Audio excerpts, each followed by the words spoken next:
9 అయింది. మరి తొందరగానే దేవుడి కృపను బట్టి ముగించుకునే ప్రయత్నం చేద్దాం. ఈరోజు కుమార్తె యొక్క పుట్టినరోజు కుడికి ఏర్పాటు చేసుకున్నాం. రేపొద్దున మరొకరు పుట్టినరోజు జరుగుతుంది.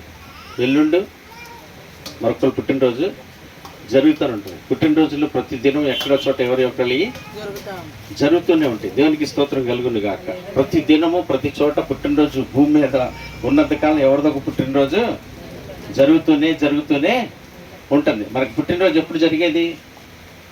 రాత్రి 11:59 అయిపోయిన తర్వాత టింగ్ మన 12 కొట్టగానే అప్పుడు విష్ యూ హ్యాపీ.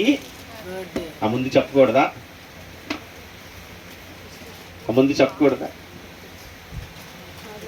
దేవునికి స్తోత్రం కలుగును గాక. ఒక సంవత్సరం పూర్తిగా అయింది కాబట్టి మరొక సంవత్సరంలోకి వెళ్తున్నాం కాబట్టి మనం ఆ కంప్లీట్ చేసుకున్న విధానాన్ని బట్టి దేవుడికి ఏం చేస్తున్నాము? కృతజ్ఞతగా చెప్తున్నాము అన్నమాట. దేవునికి మహిమ కలుగును గాక. దేవుడికి స్తోత్రం కలుగు. దేవుడి కృపను బట్టి ప్రతి క్షణమునంట మనకి నూతనముగా అనుగ్రహించేటటువంటి దేవుడు అంట. ప్రతి క్షణమును నేను ఎప్పుడు చెప్తూ ఉంటాను కదా, టైం వాచ్లో చూసుకుంటే 60 సెకండ్లు ఎలా కొట్టుకో 1, 2, 3, 4 అలా తిరుగుతూ ఉండగా ప్రతి ఒక్కటి నూతనంగా దేవుడు మన కొరకు ఏం చేస్తాడు? ఎప్పటికప్పుడు చేస్తూనే, నూతనమైన కార్యాలు చేస్తూనే, నూతనమైన తలంపులు దయచేస్తూనే, నూతనమైన తన ఉద్దేశాన్ని మన పట్ల జరిగిస్తూ ఉండేటటువంటి దేవుడు. దేవునికి స్తోత్రం కలుగును గాక.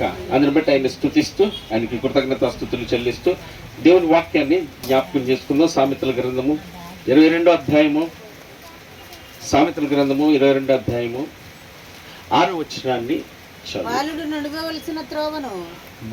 నడవవలసిన త్రోవను వారికి నేర్పుము. వాడు పెద్దవాడైనప్పుడు దాని నుండి తొలగిపోడు. చిన్న ప్రార్థించండి. పరిశుద్ధుడొక దేవా, తండ్రి నీకే వందనాలు నాయన. వాక్యం నిధి ప్రజలని వాళ్ళు నిలబడుతుంది. దాసుడు బలహీనుడు బలపరచండి. నీ ఆత్మచేత నీకు కావలసినటువంటి మాటలు నాయన నీవే నాతో ముచ్చటించి బలపరిచి ఆయా బిడ్డల్ని మమ్మల్ని నీ చిత్తానికి నడిపించమని యేసుక్రీస్తు వారి పేరిట ప్రార్థించి వేడుకుంటున్నాను పరమ తండ్రి. ఆమేన్. Praise the Lord. సామెతల గ్రంథము 22వ అధ్యాయము 6వ వచనంలో రాయబడిన మాట, బాలుడు నడవలసిన త్రోవను వారికి ఎవరు నేర్పాలి? దేవునికి స్తోత్రం కలుగునుగా. ఎవరు నేర్పాలంట? తల్లిదండ్రులు నేర్పాలి. ఏమి నేర్పాలి? బాలుడు నడవలసిన త్రోవను వారికి నేర్పుము, పెద్దవాడైనాక వాడు తొలగిపోడు. చిన్నప్పుడు పిల్లల్ని ఎలా నడిపిస్తాం? చేపట్టుకొని జాగ్రత్తగా అది మురికి, ఇది మట్టి, ఇది రాళ్ళు, దీనిలోకి వెళ్ళకూడదు, ఇలా నడవల చేపట్టుకొని జాగ్రత్తగా వాళ్ళని నడిపిస్తాం. దేవుడికి స్తోత్రం కలుగును గాక. వాళ్ళ నడకలేన తేడా వచ్చిందానికి ఏం చేస్తాం? ఏమైనా అనారోగ్య పరిస్థితులు ఏమైనా ఉన్నాయో వాళ్ళకి అని చెప్పి జాగ్రత్తగా సరి చేసుకొని చేస్తాం. పూర్వం రోజుల్లో ఏం చేసేవారు తెలుసా? కాళ్ళు నడిచేటప్పుడు అంట ఆ పాదం సరిగ్గా కింద ఆంతుందా, పాదము సరిగ్గా ఆంతుందా, కాళ్ళు నిటారుగా ఉంది కూడా జాగ్రత్తగా చూసి నడిపించేవాళ్ళు అంట పూర్వం. ఆ పిల్లలు నడిచేటప్పుడు, చంటి పిల్లలు నడిచే వయసు వచ్చినప్పుడు, మరి ఎప్పుడు నడుపుతారు? సంవత్సరం వచ్చినప్పుడు నడిచేది నాకు తెలియదు కానీ దేవుడి కృపను బట్టి ఆ టైంలో నడిచేటప్పుడు జాగ్రత్తగా వాళ్ళ పాదాలు కరెక్ట్గా ఆంతనయ్యా, ఆ నడకలో ఏదైనా ఉందా, లేకపోతే ఏదైనా సమస్యలు ఉన్నాయా అని జాగ్రత్తగా చూసేంట వాళ్ళని జాగ్రత్తగా నడిపించేవాళ్ళంట. దేవునికి స్తోత్రం కలుగును గాక. ఎవరు? శారీరకంగా పుట్టినటువంటి పిల్లల్ని. ఇక్కడ రాయబడిన మాట నడిపించమంటే ఏంటి అర్థం? దానికి ప్రవర్తించుట నేర్పించండి అని. దేవుడికి స్తోత్రం కలుగును గాక. అల్లు ఎవరు నేర్పించాలంట? తల్లిదండ్రులు అయిన మనము మనకిచ్చిన పిల్లలకి ఎలా నడవాలో నేర్పించాలంట. ఎవరు నేర్పించాలి? క్రైస్తవులు అయితే. ఇప్పుడు లోకల్లో ఉన్న వాళ్ళు అనుకోండి, వాళ్ళ పిల్లలకి ఏం నేర్పిస్తారు? లోకల్ ఉన్న పిల్లలకి, నాన్న నువ్వు బాగా చదువుకోవాలి, పెద్దోడు అవ్వాలి, మంచి పేరు తెచ్చుకోవాలి, మంచిగా ఇల్లు కట్టుకోవాలి, మంచి ఉద్యోగం తెచ్చుకోవాలి అని చెప్తారు. దేవుడికి స్తోత్రం కలుగును గాక. ఒక క్రైస్తవుడని మనం ఏం చెప్పాలి? తేడా ఏముంది ఇట్లా? ఇంకా తేడా ఏముంది ఇట్లా? ఏం చెప్పాలి? అంతేగా బ్రదర్, అంతకని ఏం చెప్తాం మనం? ఇంకా అందుకని చెప్పాల్సిందే ఉంది. అందులో తప్పేం లేదుగా. వాస్తవానికి తప్పేమి లేదు. ఉండటం మంచిదే. దేవుడికి స్తోత్రం కలుగును గాక. నువ్వు కట్టుకోవాలి, నువ్వు భయం వేస్తుంది ఏదంటే ఏమంటారు? ఎందుకు వచ్చి కట్టుకోవాలి, ఉండాలి, చేయాలి. దేవుడికి స్తోత్రం కలుగును. అవి ఎలాగ ఉండాలి అనేది వాళ్ళకి తెలియాలి. దేవుడికి స్తోత్రం కలుగును గాక. నువ్వు ఉద్యోగం చేయాలి, నువ్వు ఇల్లు కట్టుకోవాలి, నువ్వు చక్కగా అన్ని కొనుక్కోవాలి, చేయాలి.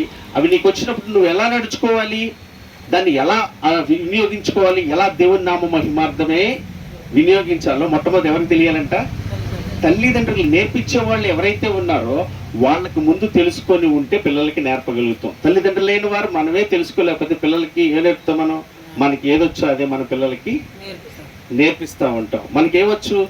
మనం జాగ్రత్తగా దేవుని యొక్క వాక్యాన్ని అనుసరించి నడిచే వాళ్ళు అయితే మన చిత్తాలను పక్కన పెట్టి, మన స్వచిత్తాలను పక్కన పెట్టి దైవ చిత్తాన్ని నెరవేర్చాలని దేవుని యొక్క ఉద్దేశానికి లోబడితే మన దైవ చిత్తం ఏంటో ఎరిగిన వాళ్ళంగా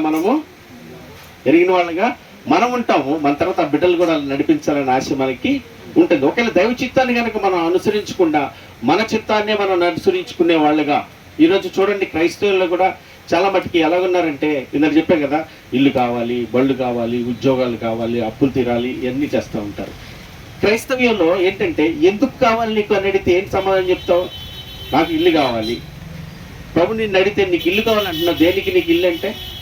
అందరికీ ఎందుకు కావాలో నాకు కూడా అందుకే కావాలి. దేవుడికి స్తోత్రం కలుగుతుంది. హల్లెలూయా. ఎందుకు ఉద్యోగం కావాలి నీకు? అందరికి ఎందుకు చేసుకుంటున్నారు? నాకు కూడా అందుకే ఉద్యోగం కావాలి అన్నట్టు. కానీ దేవుని చిత్తం ఏంటి? నీకున్న ప్రతి ఒక్కటంట, మనకున్నటువంటి ప్రతి ఒక్కటి దేవుడు మనకి ఇచ్చాడన్న విషయం మనం సంపూర్ణంగా గ్రహించాలి. దేవుడికి స్తోత్రం కలుగును గాక. మనకున్నది ఏదైనా సరే అది దేవుడు కృపచేత మనకు అనుగ్రహించాడు కనుక దాన్ని దేవుని నామ మహిమార్థము మాత్రమే వినియోగించే వాళ్ళగా ఉండాలి. దేవుడికి స్తోత్రం కలుగును. నీకు గృహం ఉంది, ఆ గృహం కొంతమందికి ఆతిథ్యం ఇచ్చే గృహంగా, ఆ గృహంలో దేవుని యొక్క నామ మహిమార్థమే జరిగించే కార్యక్రమాలు, ప్రార్థనలే కానివ్వండి, కొంతమందికి సహాయపడే విధమే కానివ్వండి, కొంతమందికి ఆతిథ్య పరిస్థితి, అలాగే నీ గృహం ఉండేటట్లుగా నీ ఉంచుకునేటట్లుగా నీ ఉండాలి. దేవుడికి స్తోత్రం కలుగును గాక. ప్రతి ఒక్కటి క్రైస్తవుడికి ప్రమాణం ఏంటంటే ఈ వాక్యము, ఆ వాక్యానుసారంగా మాత్రమే ఉండాలి. మన బాప్తిసం తీసుకున్నప్పుడు ఏమని ప్రమాణం చేశాము? ఇక మా ఇష్టము కాక మా కొరకు చనిపోయి తిరిగిన లేచిన క్రీస్తు కొరకే మేము జీవిస్తామని వచ్చాము. దేవుడికి స్తోత్రం కలుగు. మనం ఎలా నడవాలి? దేవుని యొక్క వాక్యాన్ని మాత్రమే అనుసరించి నడిచేవాళ్ళుగా మనం ఉండాలి. కానీ ఈరోజు క్రైస్తవులు ఎలాగ నడుస్తున్నాము, ఎలాగ ఉంటున్నాము, ఎలాగ కొన్ని పరిస్థితులు ఉన్నాయి అనేది ఒకసారి జ్ఞాపకం చేసుకుందాం. ఆదికాండము 25వ అధ్యాయము. ఆదికాండము 25వ అధ్యాయం 28వ వచనం. తెచ్చిన వేద మాంసము తిరిచిండెను గనుక అతన్ని ప్రేమించెను. ఎవరిని ప్రేమించాడంట? చదువు. అదేనమ్మా చదువు. రిబ్కా యాకోబును ప్రేమించెను. ఒకనాడు యాకోబు తలగోల వంటకము వండుకొనుచుండగా ఏశావు అలసిన వాడై పొలములో నుండి వచ్చి. దేవునికి స్తోత్రం. 28వ వచనం ఒకసారి జ్ఞాపకం చేసుకుందాం. ఇస్సాకు అంటే ఎవరిని ప్రేమించాడంట? ఏశావుని ప్రేమించాడంట. మరి రిబ్కాకి ఎవరిని ప్రేమించిందంట? ఇప్పుడు రిబ్కాకి ఏసావుకి ఎవరు పుట్టారు? ఇద్దరు పుట్టారు. కానీ ఇక్కడ వీళ్ళు ఏం చెప్తున్నారు? ఒకళ్ళని ప్రేమించారంట, ఇంకోళ్ళని ప్రేమించారంట. మనకి ఇచ్చినటువంటి పిల్లల్లో మనం ఎవరిని ప్రేమిస్తాం ఎక్కువగా? మన మాట వినే వాళ్ళని, మనం చెప్పినట్లుగా నడుచుకునే వాళ్ళని, మన పని ఏదైతే చెప్తూ చేస్తారో వాళ్ళని ఎక్కువగా మనము ప్రేమించే వాళ్ళుగా ఉంటాము. కానీ దేవుడు ఎలా ఇచ్చాడు మనకి? ఇద్దరిని సమానంగా ప్రేమించాలి, ఇద్దరిని సమానంగా చూడాలి. అటువంటి ప్రేమించే దాంట్లో ఏ లోపం పిల్లల విషయంలో మనం చేయకూడదు. అలాగ మన ఇరువుని సమానంగా ప్రేమించే వాళ్ళుగా ఉండాలి అనేది దైవ చిత్తం. కానీ ఈరోజు కుటుంబాలు ఎలా ప్రేమిస్తాం? మనం పెద్దవాళ్ళని ఒకలాగా చూస్తాము, చిన్నోళ్ళ ఒకలాగా చూస్తాము. అది దైవ చిత్తమైనట్లాగా చేయటం, దేవుని వాక్యానుసారమైనట్లా ప్రేమించడం. అలా ప్రేమించడం వల్ల ఎలాంటి పరిస్థితులు వస్తాయి? పిల్లల్లో విరోధమైనటువంటి భావాలు రేపేవాళ్ళుగా మనం ఉంటాం. ఇక్కడ రిబ్కాకు కూడా ఏం చేసింది? యాకోబుని ఎక్కువగా ప్రేమించిందంట. ఏసావు ఎవరిని ప్రేమించాడు?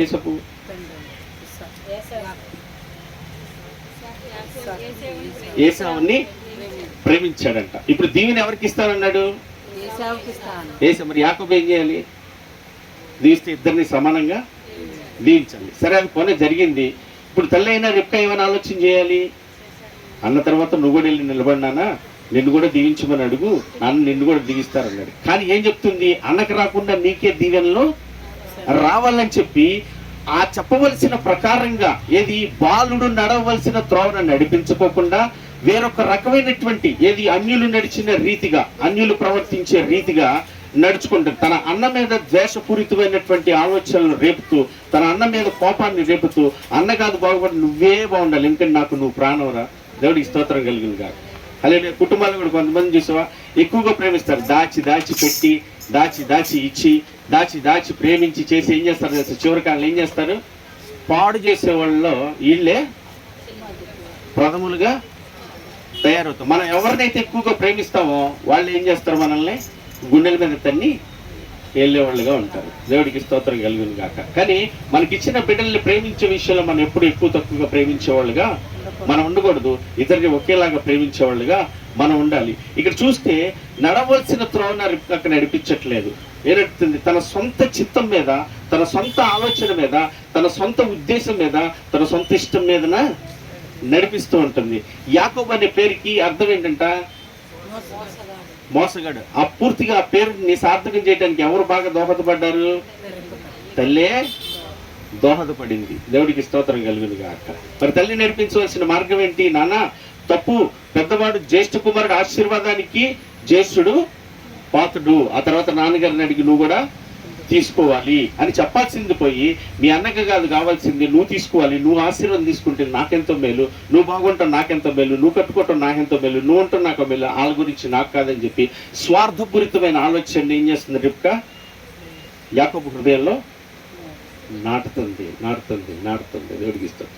ఈరోజు కుటుంబాలు కూడా ఎలా చేస్తూ ఉంటాం, ఒకళ్ళు ఎక్కువగా ఒకరు తక్కువగా, ఒకళ్ళు ఎక్కువ పెడతాం ఒకళ్ళు తక్కువ చూస్తాం, ఒకరికి ఎక్కువ ఇవ్వటం ఒకళ్ళు తక్కువ ఇవ్వటం, ఇట్లా చేస్తాం. బిడ్డల హృదయాల్లో ఏమవుతాయి అలాంటి ఆలోచనలు, కోపాన్ని ద్వేషాన్ని రేపుతూ ఉంటాయి. వాళ్ళ క్రైమ్ రేట్లు ఎక్కువగా చూస్తే ఎందుకు చేసావు ఇట్లాంటి పనులు, ఎందుకు తయారై ఇట్లా, కానీ వెనకాల విచారణ చేస్తే జరిగింది ఏంటంటే తల్లిదండ్రుల యొక్క ప్రవర్తన లోపాలను బట్టి ఎక్కువ క్రైమ్ రేట్లు జరిగినాయి అనే విషయం తెలుస్తుంది. మా అమ్మగారు చేసినటువంటి పనిని బట్టి, మా నాన్నగారు చేసిన పనిని బట్టి, మా తల్లిదండ్రులు మమ్మల్ని పట్టించుకోవటం బట్టి, మా తల్లిదండ్రులు మమ్మల్ని తోసేదాన్ని బట్టి, మా తల్లిదండ్రులు మమ్మల్ని విడిచిపెట్టడం బట్టి మేము ఇట్లా అయిపోయామని చెప్పేటటువంటి క్రైమ్ కేసులు చాలా ఉన్నాయి దైవజన్మ. ఈరోజు బాధ్యత ఎవరికి ఎక్కువ ఉందంటే, ఒక క్రైస్తవుడిగా నీ బిడ్డల్ని నా బిడ్డల్ని పెంచే విషయంలో మనకి ఇచ్చిన బిడ్డల బాధ్యత నీకు నాకు ఎక్కువగా ఉంది. ఆ బాధ్యత ఉన్నటువంటి నీవు నేను దేవుని యొక్క వాక్యాన్ని ఎక్కువగా ధ్యానించి ఆ వాక్య ప్రకారంగా నడిచే వాళ్ళగా నువ్వు నేను ఉండాలి. అలా వాక్యానుసారంగా నువ్వు నేను నడిచే వాళ్ళగా లేకపోతే కనుక మన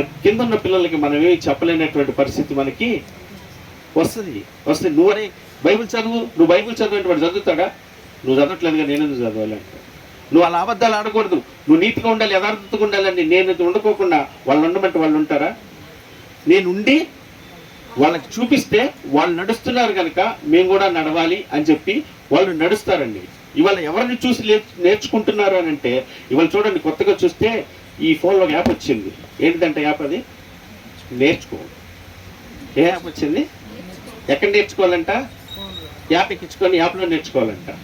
చాలా నేర్పిస్తారంట నేర్చుకునే యాప్లో. మరి ఎంతమందికి ఉన్నాయి మీకు నాకు తెలియదు, కానీ ఎక్కువ మంది నేర్చుకునే యాప్లో నేర్చుకుంటున్నారు వాళ్ళు చాలామంది. దేవుడి స్తోత్రం కలుగుతుంది కాక. ఎక్కువ పిల్లలు ఎక్కడ ఉంటున్నారంటే ఈ సెల్ ఫోన్ దగ్గరే ఉంటారు. ఈ సెల్ ఫోన్ ఒకటి ఇచ్చేస్తే చాలా వాళ్ళకి, ఈ తల్లిదండ్రులు ప్రశాంతంగా కూర్చోవచ్చు. అమ్మయ్య మనకి ఇక బాధ ఏమి లేదు, మనం ఏ సీరియల్ అయినా చూసుకోవచ్చు, మనం ఏ ముచ్చట్లైనా పెట్టుకోవచ్చు. ఈ ఫోన్ వాళ్ళ చేతిలో పెడితే మనం మనశ్శాంతిగా ఉంటామని. ఈ ఫోన్ ఇప్పుడు ఉన్నటువంటి పరిస్థితులు ఎలాంటిదంటే, ఒక రకంగా చెప్పాలంటే అపవాది యొక్క దూత అని వచ్చింది.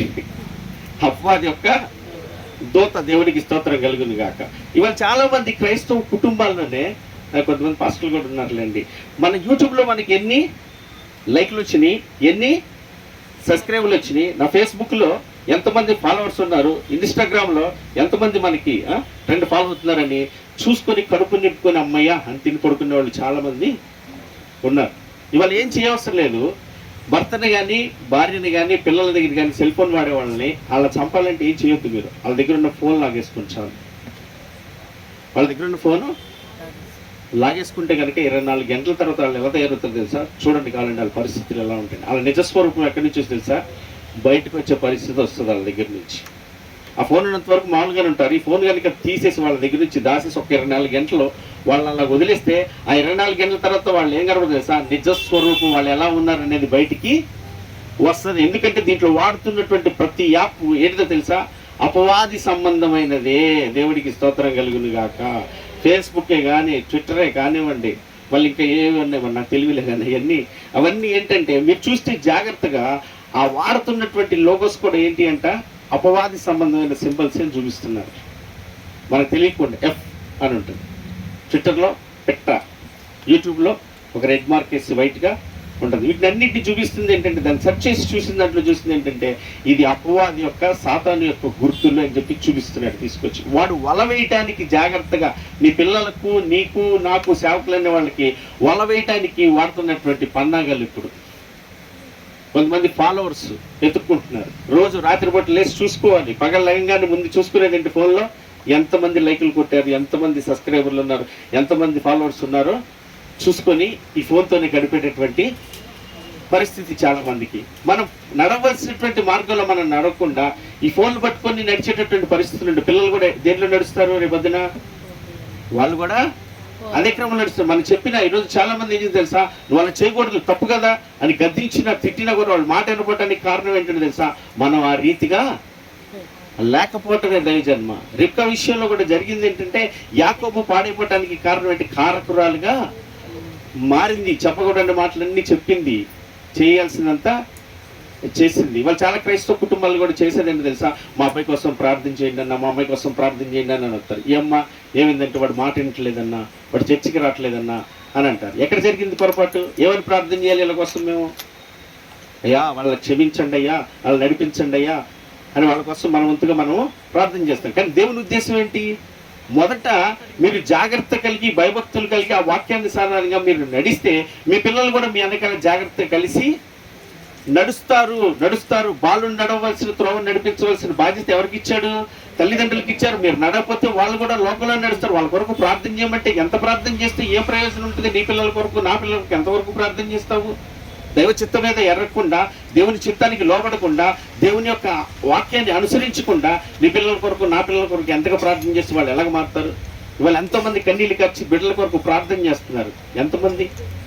కానీ తల్లిదండ్రులు మార్చుకోవడానికి మాత్రం, తల్లిదండ్రులు విడిచిపెట్టుకోవడానికి మాత్రం, తల్లిదండ్రులు సరి చేసుకోవడానికి మాత్రం ఏమాత్రం ఇష్టపడతలేదు. ఎప్పుడైతే జాగ్రత్త దైవజన్మ తల్లిదండ్రులైనటువంటి మనము ఎప్పుడైతే దేవుని వాక్యానికి లోబడి, దేవుని వాక్యంలో ఏవైతే చేయొద్దన్న పనులు నువ్వు చేస్తున్నావో వాటిని నేను సరి చేసుకుని ఎప్పుడైతే విడిచిపెట్టుకుంటావో అప్పుడు ఆ పిల్లలు కూడా చక్కగా సరి అవుతారు ఖచ్చితంగా. దేవుడికి స్తోత్రం కలుగును గాక. ఎందుకంటే ఇవాళ రోల్ మోడల్ ఎవరైనా ఉన్నారంటే ఎవరు పిల్లలకి?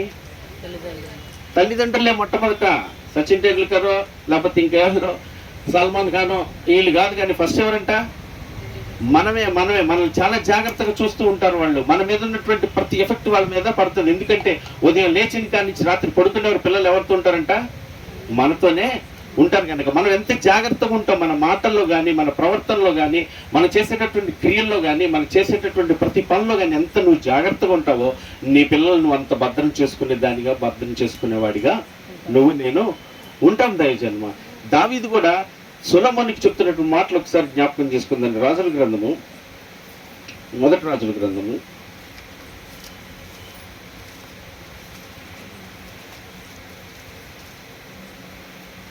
మొదటి రాజుల గ్రంథము 2వ అధ్యాయము 1వ వచనం నుంచి.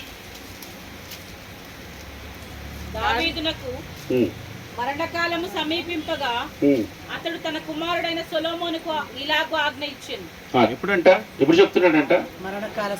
మరణకాలం సమీపించినప్పుడు అతడు కుమారుడైన సొలొమోనుకు ఇలాగూ ఆజ్ఞ ఇచ్చాను. లోకులందరూ పోవలసిన మార్గమున నేను పోవచ్చున్నాను. ఎక్కడికి పోతున్నాడంట? లోకులందరూ పోయేది ఎక్కడికి పోయేది? దేవుని నమ్మితే దేవుని దగ్గరికి, లేకపోతే ఆ మార్గం నేను పోతున్నాను. అందరూ వెళ్ళాల్సింది మట్టిలోకి వెళ్ళాల్సిందే కాబట్టి నరులందరూ నేను కూడా మట్టిలోకే వెళ్తున్నాను అని చెప్తున్నాడు. చదువమ్మా.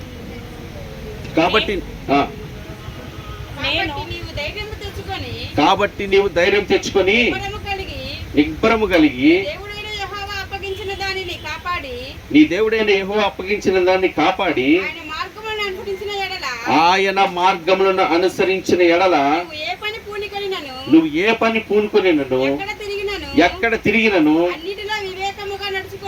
అన్నిటిలో వివేకముగా నడుచుకుంది. ఎలా నడుచుకుంటాడంట? ఎప్పుడు నడుచుకుంటానంటున్నాడు? తన దేవుడైన యెహోవా ఇచ్చిన ధర్మశాస్త్ర ప్రకారంగా నువ్వు నడిచిన. ఎవరు చెప్తున్నారు? తండ్రి కుమారుడికి చెప్తున్నాడు. మన పిల్లలకి మనం ఏం చెప్తాం స్కూల్కి వెళ్ళేటప్పుడు? నాన్న జాగ్రత్త, బాక్స్లో స్నాక్స్ పెట్టాను, లంచ్ పెట్టాను, పక్కన ఎవ్వడికి పెట్టద్దు నాన్న, నీకు ఇష్టమని ఈరోజు నేను ఏం చేశాను తెలుసా, పూరి చేశాను నీకు, నువ్వు ఒక్కడవే ఎవరికి పెట్టకూడదు, ఎవరు తగ్గితే పక్కనోడు బాక్స్లో వేసుకుని తిన్నా జాగ్రత్తగా, నువ్వు మాత్రం పక్కనోడికి ఎవరికి పెట్టద్దు అన్న. మళ్ళీ డాడీ నా తినేసి పక్కనోడు 2 బాక్సులు తింటున్నాను, నేను తెలుసా నీకండి. వెరీ గుడ్, దేవుడికి స్తోత్రం. నా బిడ్డకి ఎంత జ్ఞానం ఇచ్చావు దేవా, స్తోత్రాలు అనుకునే తల్లులు లేరా? లేరా? అలా చెప్పేటటువంటి ఎవరు లేరా? దేవుడి స్తోత్రం కలిగింది కాక. ఎలా చెప్పి పిల్లల్లో పంపిస్తున్నావు స్కూల్కి? వాళ్ళు వెళ్ళేటప్పుడు పిల్లలకి మనం ఏం చెప్పి పంపిస్తాం? జాగ్రత్తగా చదువుకోనన్నా టీచర్ గారు చెప్పిన ప్రతి మాట చదువుకో, ఫ్రంట్ బెంచీలో జాగ్రత్తగా కూర్చో, బోర్డు బాగా కనపడేటట్టుగా కూర్చో, లంచ్ తినేటప్పుడు జాగ్రత్తగా నీ దన్ని తిను, నీ ఎవరికి పెట్టబక్క, పక్కన వాళ్ళకి ఎంత అయితే పక్కన వాళ్ళ దగ్గర మాత్రం తీసుకొని నువ్వు తిను అని జాగ్రత్త చెప్పి పంపిస్తున్నాను. దేవుడి స్తోత్రం, హల్లెలూయా. పక్కన వాళ్ళు ఎవరన్నా అన్నారంటే ఏం చేసి రావాలి? ఎవరన్నా ఏమన్నా అన్నారంటే నువ్వు ఊరుకోవద్దు నాన్న, ఒక మాట అన్నావు అనుకో, రేపు పొద్దున మళ్ళీ 2 మాటలు అంటారు, అందుకని నువ్వేం చేయాలంటే ఒక మాట అంటే నువ్వు గబుకున్న దెబ్బైనా కొట్టరా, తప్పేం లేదు, మనం అలసైపోతారు రేపు పొద్దున అని చెప్పి పంపించేటటువంటి జాగ్రత్తగా తల్లిదండ్రులు కూడా ఉన్నారు. ఇలాగే పాస్టర్ గారు అంటే ఒక వాకింగ్ చెప్తున్నాడంట. ఏమన్నా తెలుసా, నీ బిడ్డలను నడవలసిన త్రోవ నేర్పు. నీ పిల్లలు స్కూల్కి వెళ్ళేటప్పుడు నువ్వు చెప్పవలసిన మాటలు ఏంటి? పక్కన వాళ్ళు కొట్టమనా, పక్కన తిట్టమనా, పక్కన వాళ్ళ దగ్గర తినమన్నా కానీ ఒక పక్కలేసింది అక్కడి నుంచి బర్రమని లేచి, కొట్టమనక ఏం చేయమంటారు? ముద్దెట్టుకోమంటారా, కొట్టించుకొని రామంటారా అని చెప్పి తిట్టేసేసి వెళ్ళిపోయిందంట. దేవుడికి స్తోత్రం కలిగింది కాదు. బాగానే చెప్తారు, మీ మాటలు చెప్పుకోవడానికి బాగానే ఉంటాయి, కన్నులు తిన్నోడు వెళ్తుంది ఏంటో అని చెప్పేసేసి వెళ్ళిపోయింది. ఆవిడ కూడికి అయిపోయింది. దేవుడికి స్తోత్రం. పాపం ఆవిడకి తెలియదు అని వదిలేశారు. 2 రోజులు అయిన తర్వాత పాస్టర్ గారు అదే రోడ్డుని వెళ్తుంటే అక్కడ పెద్ద గొడవ అవుతుందంట. గొడవ అవుతుంటే ఆ బ్రదర్ ఒక ఆయన పక్కన ఉంటే, ఏం బ్రదర్ అక్కడ గొడవ అవుతుందంటే, ఆ అక్కయ్య గారు ఇలాగా అలా బాబు ఏదో అన్నారని చెప్పి వాడు ఊరుకోవద్దు కొట్టమని చెప్పిందంటే, ఈడు వెళ్ళి 4 గంటలు వచ్చాడు, అలా కత్తి పట్టుకొని వచ్చాడు ఇంటికి. ఏం పట్టుకొచ్చాడంట? కత్తి పట్టుకొని వచ్చాడంట. దేవుడికి స్తోత్రం. ఇప్పుడు జరిగిన పొరపాటు ఎక్కడ? తల్లి నేర్పిన మాటలు బట్టేగా జరిగింది. అరే పక్కన వాళ్ళు ఏదో అంటారు, తెలియక అన్నారనుకో, తెలియక తిట్టారనుకో, తెలియక జారేదని తగిలిందనుకో, సారీ చెప్పండి, వాళ్ళని ప్రేమించండి, దేవుని యొక్క ప్రేమను వాళ్ళకి కనపరచండి. మనం ఎవరు? క్రీస్తుని కనపరిచే విధంగా ఉండాలన్నా మన నడత, మన కూర్చున్న ప్రవర్తన, మనం మాట్లాడే విధానం, మన జాగ్రత్త కలిగి ఉండాలి. చదువుతో పాటు మనం వీటిని కనపరిచే వాళ్ళగా మనం ఉండాలని మన పిల్లలకి చెప్పి స్కూల్కి పంపించేవాళ్ళుగా ఉండాలి. కాలేజీకి వెళ్ళే పిల్లల్ని అయితే ఏం చెప్పి పంపించాలి? నాన్న నువ్వు యవన కాలంలో ఉన్నావు, బయట ప్రపంచం భయంకరంగా ఉంది, లిప్టిక్లు, ఫేర్ అండ్ లవ్లీలు, 3 జడలు, ఇంకేమున్నాయి ఎదురు జడలు, ఇలాంటివన్నీ కనపడతాయి నాన్న. ఈ క్షయమైపోయిన అలంకారం నీకు, అక్షయ అలంకారం నీకు కావాలన్న నాన్న. మృదువైన మాట ఉండాలి, సాధువైన స్వభావం ఉండాలి. వాటిని చూసి నువ్వు మాయలో పడొద్దు నాన్న. వాళ్ళు లాగుతారు నాన్న, లిప్టిక్ కొనుక్కుందారా, ఫేర్ అండ్ లవ్లీ కొనుక్కుందారా, మేకప్ వేసుకుని ఇట్లా అన్నీ చెప్తారు నాన్న. నువ్వు వాటికి వెళ్ళకూడదు. నువ్వేం చెప్పాలి వాళ్ళకప్పుడు? నీ దేవుని యొక్క మాటని చెప్పాలి నాన్న. వాళ్ళకి నువ్వు తెలియచేయాలి, నువ్వు సువార్తను చెప్పగలిగిన దానిగా ఉండాలి. అవకాశాన్ని బట్టి సువార్త చెప్పండి, చదువులు మనసు కూర్చొని చెప్పండి కాదండి. దేవునికి స్తోత్రం కలిగిందిగా. అవకాశం వచ్చిన ప్రతిసారి, సందర్భం దొరికిన ప్రతిసారి దాన్ని వాడుకొని ఆ పిల్లలకి చెప్పగలిగినట్టు. ఈ పిల్లలు చెప్పలేరంటే నాకు తెలియగలుగుతాను. ఇప్పుడు 10 సంవత్సరాలు వచ్చింది మా అమ్మాయికి. కాలేజీకి వెళ్తారంటే దాదాపుగా ఎంత వయసు ఉంటుంది? మెచ్యూరిటీ వచ్చిన వయసే కదా వీళ్ళకి. చిన్నప్పటి నుంచి చర్చిలకి వెళ్తారు. చిన్నప్పటి నుంచి సండే స్కూల్ నుంచి పిల్లలు ఎక్కడికి వెళ్తారు? చర్చిలకి వెళ్తారు. ఆ మాత్రం దైవ యొక్క జ్ఞానం కలిగి నడుచుకోవటం కూడా తెలియదు పిల్లలకి. ఎట్ట తెలుపుతండి? నాకే తెలియదు, ఇంకా వాళ్ళకెట్ట తెలుపుతుంది? మరి నేనే చెప్పను ఎవరికి 2 మాటలు దేవుడి గురించి, వాళ్ళైనా చెప్తారు చెప్పండి మీరు అనేటటువంటి పరిస్థితి కనపడుతుందేమో. జాగ్రత్తగా ఉండాలి. పిల్లలు పంపించేటప్పుడు, కాలేజీ పంపించేటప్పుడు ఆ పిల్లకి ఏం చెప్పాలి? ఆడపిల్లకి బయట చాలా పరిస్థితులు ఉంటాయమ్మా, నువ్వు చాలా జాగ్రత్తగా నడుచుకోవాలి. వాళ్ళ ప్రవర్తన చూడకూడదు, వాళ్ళ మాటలను వినకూడదు. నీ దేవుని యొక్క మాటని నీ హృదయంలో జాగ్రత్తగా పెట్టుకొని నీ దేవుని మాటను వాళ్ళకి తెలియచేసే వాళ్ళగా నువ్వు ఉండాలి. ఇది క్షేమైపోయినదక్క, ఇది ఉండదు, ఇది మంచి కొద్ది రోజులు ఉండదుగా. సౌందర్య వ్యర్థం, అందం మోసకరం. నీ దేవుని యొక్క మాటలు కొన్ని చెప్పి తెలియచేసే దాని అయితే వాళ్ళు సత్యాన్ని తెలుసుకునే వాళ్ళు ఇలాగా వాళ్ళు ఉంటారు. కానీ ఈరోజు ఎలా ఉంటున్నారు? బయటకు వెళ్ళిన తర్వాత వాళ్ళలో కలిసిపోయే వారిగా ఉంటున్నారు. కొన్ని సందర్భాలు అయితే వాళ్ళకన్నా భయంకరంగా ఉండే పరిస్థితులు కనబడుతున్నాయి. దైవజన్మ ఈరోజు మన చెన్నైలో పోయిన ఇయర్ అనుకుంటా ఒక చోట జరిగిన రోజు ఏంటంటే పిల్లల ప్రవర్తనలో ఇంట్లో వాళ్ళు చెప్తున్నారంట, ఏమంటే స్కూల్కి వస్తున్నారు, టైం దాటిపోతుంది ఒక్కొక్క రోజు, ఏంటంటే ఎక్స్ట్రా స్టడీస్ అంటున్నారు, అవునమ్మా స్టడీస్ పెడుతున్నాం అంటున్నారు, ఏ స్టడీస్ పెడుతున్నారో ఏంటో మీరు కొంచెం జాగ్రత్త తీసుకోవాలి పిల్లల గురించి అని చెప్తే 10th క్లాస్ స్టూడెంట్స్ అండి. సరే చూసారు ఒక రోజు మధ్యాహ్నం పూట ఇట్లా లంచ్కి వెళ్ళినప్పుడు మీ బ్యాగ్స్ ఏమన్నా అక్కడ పెట్టేసేసి మీరు వదిలేసేసి మీరు లంచ్కి వెళ్ళండి అని చెప్పారండి ప్రిన్సిపల్ వచ్చి. ఆ బ్యాగ్స్ అక్కడ వదిలేసి వచ్చేసారు. ఈలోపు ఆ ప్యూన్ పిలిచి ఆ బ్యాగ్స్ అన్ని చెక్ చేయండి ఒకసారి అన్నట్టు. ఆ బ్యాగ్స్ అన్ని తీసి చెక్ చేస్తే వాటిలో కనపడిన ఏంటో తెలుసా, బ్యూటీ పార్లర్కి సంబంధించినటువంటివి, ఇంకా భయంకరంగా చెప్పాలంటే వాడకూడనివి, పెట్టుకోకూడనివి అవి పెట్టుకున్నట్టు వాటి దాంట్లో కనబడుతుంది. ఇంకొక మాటలు చెప్పాలంటే మనకు నాలెడ్జ్ రావాలి కాబట్టి కండోమ్స్ వాళ్ళ దాంట్లో దొరికినాయి అంట. వీళ్ళు చదువుకునే క్లాస్ ఏ క్లాస్? 10th class. వాళ్ళు బయట కూడా ఏం చేస్తారు తెలుసా, వీళ్ళకి మెచ్యూరిటీ రావాలి అని చెప్పి ఏం చెప్తున్నారో తెలియట్లేదు, ఎలాగ అవగాహనకు అలా చేస్తున్నారో తెలియట్లేదు, ఎలాంటి మాటలు చెప్తున్నారో తెలియదు, కానీ వీళ్ళు దేన్ని అదనంగా తీసుకుంటున్నారో అర్థం కావట్లేదు. కానీ వీళ్ళు తీసుకునే ప్రవర్తన మారిపోయింది, చాలా భయంకరంగా మారిపోయింది. ఇవాళ చాలా చిన్న విషయం అయిపోయింది దైవజన్మ. ఒక క్రైస్తవులుగా క్రైస్తవ కుటుంబాల్లో దేవుని వాక్యాన్ని అనుసరించి మన పిల్లల విషయాలు ఏమాత్రం జాగ్రత్తగా లేకపోయాం అనుకోండి, అశ్రద్ధగా ఉన్నాం, వాళ్ళ స్నేహితులు ఏంటి, వాళ్ళ పరిచయాలు ఏంటి, వాళ్ళు ఏం చదువుతున్నారు, అసలు వాళ్ళు ఎంత బట్టి చదవాలనే బాధ్యత సమస్తం ఎవరి మీద ఉంది? తల్లిదండ్రులుగా మన మీదే ఉంది. అబ్రహాముకి ఇస్సాకుని ఇచ్చినప్పుడు చెప్పాడు, ఏమని వాగ్దాన పుత్రునికి ఇస్తానని చెప్పాడు. నీ బిడ్డలు ఏం చదువుకోవాలి, ఎంత చదువుకోవాలి, ఎక్కడ చదువుకోవాలనే ప్రతి విషయాన్ని దేవుడి సన్నిధిలో మొట్టమొదటి ఎవరు చేయాలి? తల్లిదండ్రులు ప్రార్థన చేసి దేవుడి సన్నిధిలో కనిపెట్టి ఆ తర్వాత వాళ్ళని అక్కడ పంపించే వాళ్ళుగా ఉండాలి. నువ్వే ప్రార్థన చేసుకో, నీ చెత్త మీద నువ్వే కనుక్కో వెళ్ళంటే వాళ్ళకి ఏం అర్థమయ్యే పరిస్థితి కాదు. వాళ్ళ క్రైస్తవ కుటుంబంలో ఉన్న ప్రతి వాళ్ళు చదువుకొని, ఇప్పుడు నేను అంటాను క్రైస్తవ పిల్లలు ప్రతి చోట నేను ఐఏఎస్లు కావాలి, ఐపీఎస్లు కావాలి, లాయర్లు కావాలి, డాక్టర్లు కావాలి, జడ్జిలు కావాలి. ఎందుకు? చాలా మంది పిల్లలు కోరుకుంటారు, మా అబ్బాయి పోలీసు కావాలండి, మా అబ్బాయి లాయర్ కావాలండి, మా అబ్బాయి ఐఏఎస్ అండి, ఐపీఎస్ అండి. ఎందుకు లోపల కోరుకుంటారు? ఎందుకో తెలుసా? ఇవాళ చాలా మంది చదివించుకునే కారణం ఏంటో తెలుసా? ఎందుకని? డాక్టర్ అయితే ఎంత ఖర్చు పెడతారు, మరి 5 లక్షలు ఎంత ఖర్చు పెడతారు. మనకైతే ఒక సంవత్సరంలో తిరిగి 10 లక్షలుగా అయిపోవాలి. లా చదివితే ఒకటి, ఇంజనీర్ చదివితే ఒకటి. ఇలా చదువుకుంటే ఎంత పెట్టుబడి పెడుతున్నారు, అంత పెట్టుబడి తిరిగి వచ్చేటట్లుగా అని చాలా మంది కుటుంబాల్లో అలా చెప్పి చదివిస్తే నీకు మంచి పేరు ఉంటుంది, సమాజంలో నీకు మంచి గౌరవం ఉంటుంది. రేపొద్దు నీకు పిల్లని ఇవ్వటానికి కొన్ని లక్షలు ఇస్తూ వస్తారు, నిన్ను చేసుకోవటానికి కట్నం లేకుండా వస్తారు, నువ్వు ఇట్లాగా రెడీ అవ్వాలని పంపిస్తున్నావు. కానీ దైవ చిత్తం కూడా ఉంది దాంట్లో. కానీ దైవ చిత్తాన్ని ఏమాత్రం గ్రహిస్తున్నారా? నీ దేవుడంట నీతి న్యాయములు మాత్రమే అనుసరించి నడవాలని చెప్పాడు. దేవుడికి స్తోత్రం కలుగును గాక.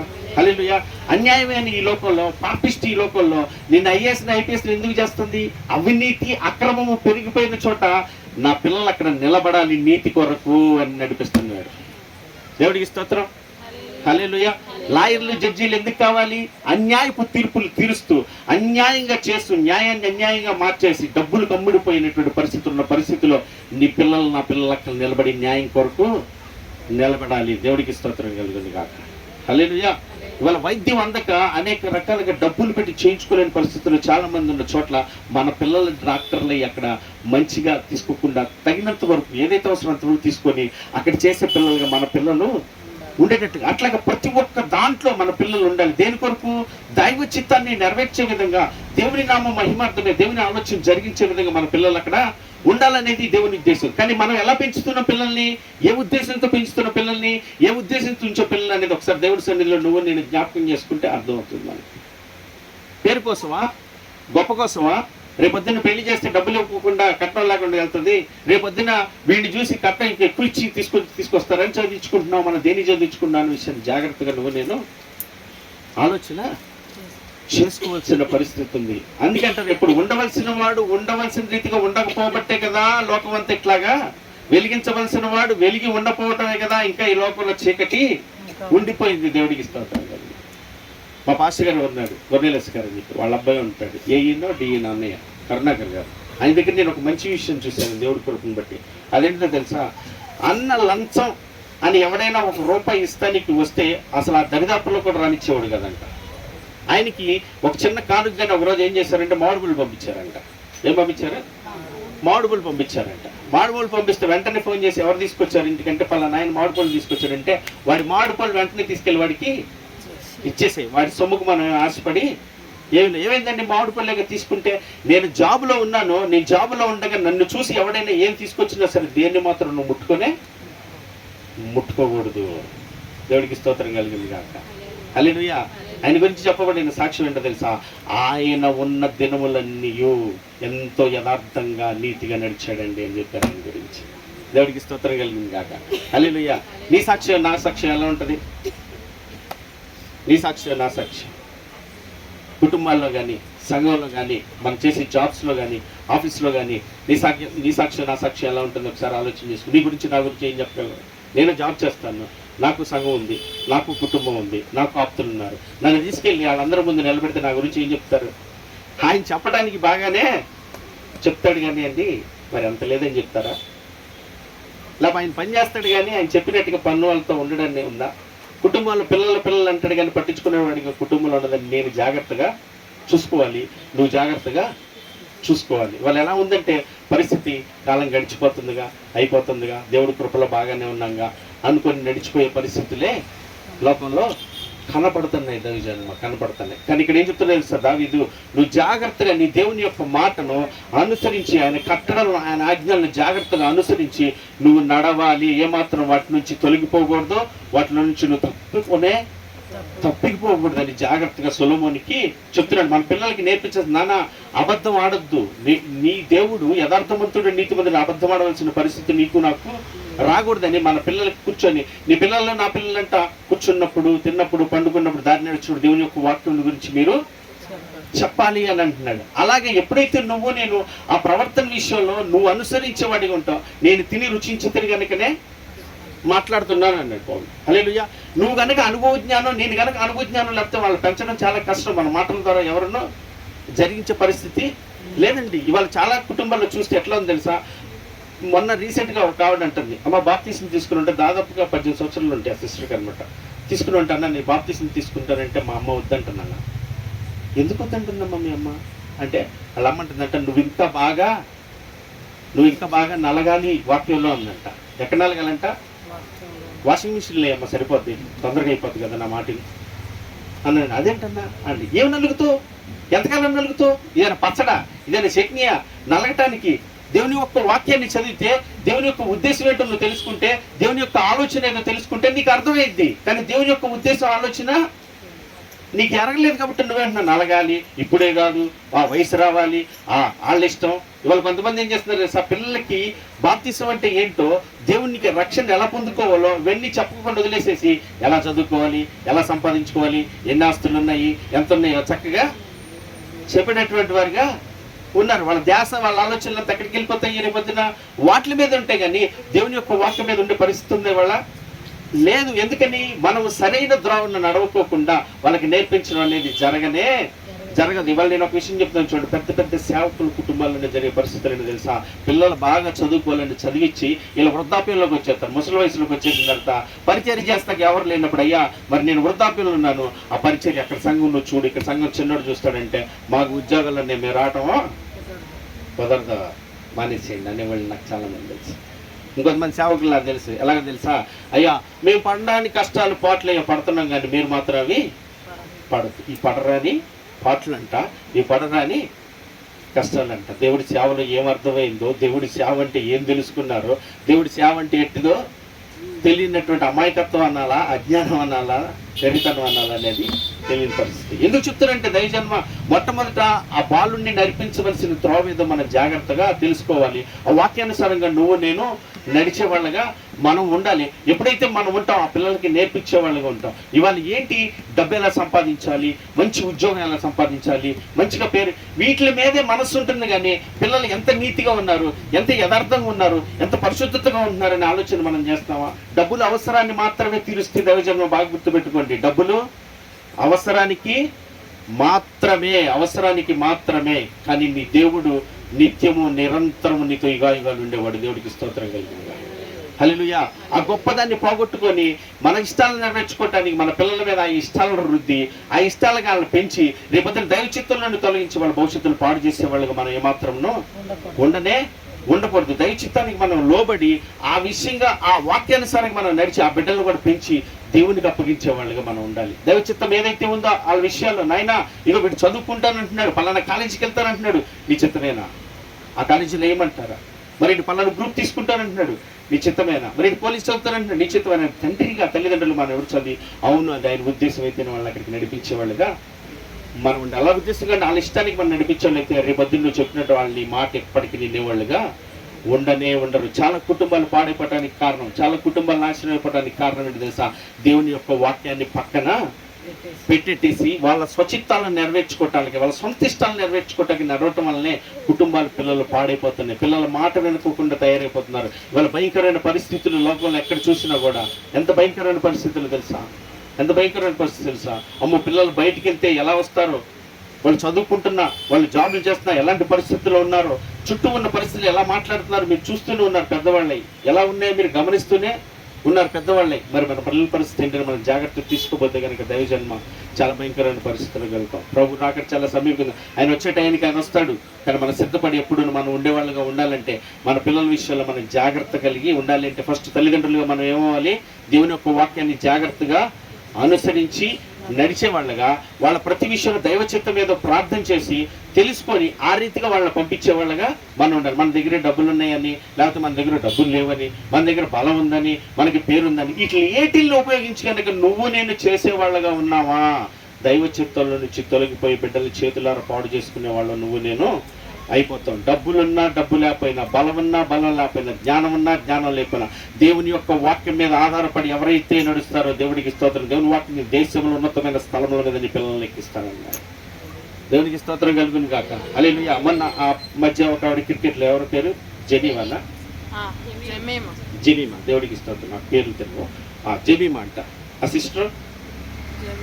సిస్టర్ ఎంత గొప్పగా దేవుని నామాన్ని కనపరచడానికి అవకాశం దొరికింది. దేవుడికి స్తోత్రం కలిగింది కాక. హల్లెలూయా. Praise Lord. ఇవాళ మనం చెప్పగలం, సిగ్గుపడ్డాను నన్ను చూస్తే. ఆ స్థాయిలో, ఆ స్టేజ్లో అంత ధైర్యంగా నిబ్బరంగా చెప్పగలిగిందంటే మనం చెప్పుకోలేకపోతాం. మీ క్రైస్తవులు అండి, మన పని చేసే చోట, నోరు తెచ్చి మన ఉద్యోగం చేసే చోట, మన చుట్టాల దగ్గర మీ క్రీస్తుని అంగీకరించామని ధైర్యంగా చెప్పలేని పరిస్థితులు ఉన్నాయి వాళ్ళ క్రైస్తవులకి. చాటున మాటను ఉండేటటువంటి పరిస్థితులు. క్రైస్తవులు చెప్పుకుంటే సిగ్గు, మన పేర్లు చెప్పుకుంటే భయం. వీళ్ళు పలానా వాళ్ళు అనుకుంటారు, పలానా వాళ్ళు అనుకుని సిగ్గుపడుతున్నాం. కానీ ఆ సిస్టర్ చూడ ఎంత ధైర్యంగా చెప్పిందో. దేవుడికి స్తోత్రం. హల్లెలూయా. కొంతమంది ట్రోల్ చేస్తూ చెప్తున్నారు, ఏమన్నా తెలుసా?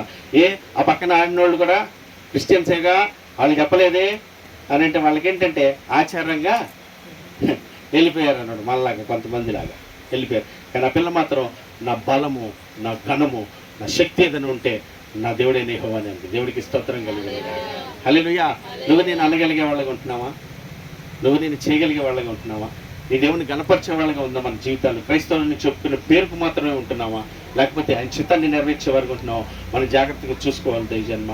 మరి సమయం అతీతం అవుతుంది కనుక మనం జాగ్రత్త. వాళ్ళు నడవలసిన త్రోవన వారిని నడుపుము. అప్పుడంటే ఎప్పుడంట అలా నడిపిస్తే పెద్దవాడైనాక వాడు దానిలో నుంచి తొలగిపోడంట. మా నాన్నగారు బ్రతుకున్న కాలంలో నాకు చెప్పేవాడు, జాగ్రత్తగా యవ్వన కాలంలో ఉన్నామని చెప్పి పొగరెక్కి కొట్టుకుంటున్నామేమో, ఒక రోజు ముసలితనం అనేది నీకు కూడా వచ్చింది. ఆ రోజు నిన్ను చూసే దిక్కు లేకుండా కొత్త జాగ్రత్తగా ముసలిడ్డొక్క నోరు మూసుకొచ్చాను అని ముసలిడ్డొక్క నోరు మూసుకొని కూర్చొని. కానీ అది అయిపోయిన తర్వాత అది దేవుని గద్దింపు కనుక నా మనసుని ఎంతో కలిచేది. వృద్ధాప్యంలో నా తండ్రి చెప్తున్న మాట తన స్వలాభాన్ని ఆశించి కానీ తనకేదో కావాలని ఆశించింది కాదు. ఇది నన్ను ప్రేమించి నా బాగు కొరకు చెప్తున్నాడు నా తండ్రి అని చెప్పి ఆ మాట నన్ను వెంటాడుతూ నడిపించేది. దేవుడికి స్తోత్రం కలిగింది కాక. ఈరోజు నేను ఇక్కడ సేవకుడు అయ్యాను అని అంటే మొదట నా దేవుని కృప, రెండోది నా దేవుడి పిలుపు, నా దేవుడి కనికరం.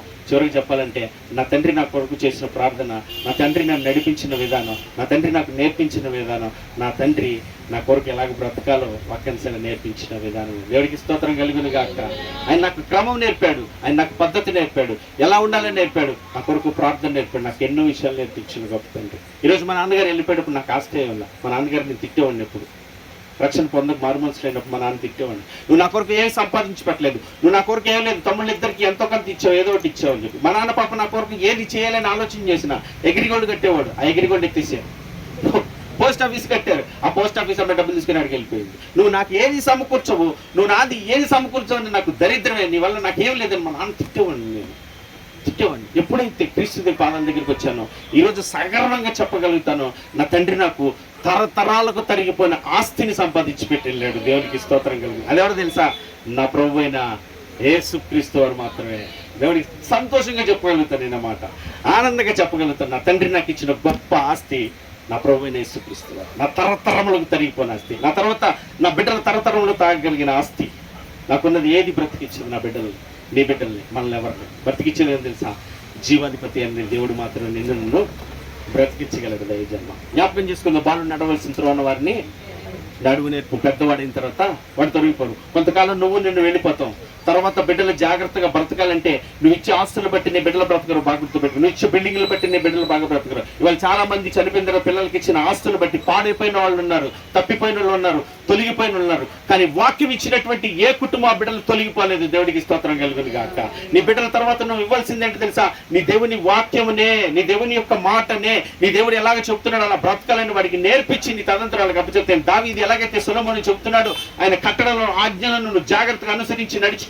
కుడి ఎడమకైనా నువ్వు తొలగిపోవడానికి ఏమాత్రం వీళ్ళు అలా నడిస్తే కనుక నీకు ఒక అత్యున్నత సింహాసనం నీకు ఎప్పుడు ఒకటి తోడు ఉంటాడని.